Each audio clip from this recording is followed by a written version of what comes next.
కుటుంబం అన్నది చాలా ప్రాముఖ్యమైనటువంటి విషయం. కుటుంబం దేశానికి ఆయువు పట్టు, సమాజానికి ఆయువు పట్టు, ఒక మనిషి జీవితానికి పునాది. కుటుంబం విఫలమైతే దేశానికి వచ్చే పౌరులు అక్కడే తయారవుతారు. కనుక విద్రోహ శక్తులు, సంఘ విద్రోహ శక్తులు, దేశాన్ని కూలగొట్టేవాళ్ళు,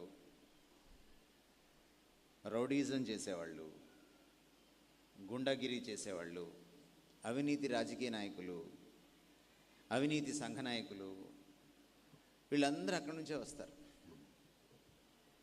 కుటుంబం బాగుందనుకోండి, మంచి పౌరులు వస్తారు, మంచి నాయకులు వస్తారు, మంచి విద్యావంతులు, మేధావులు వస్తారు.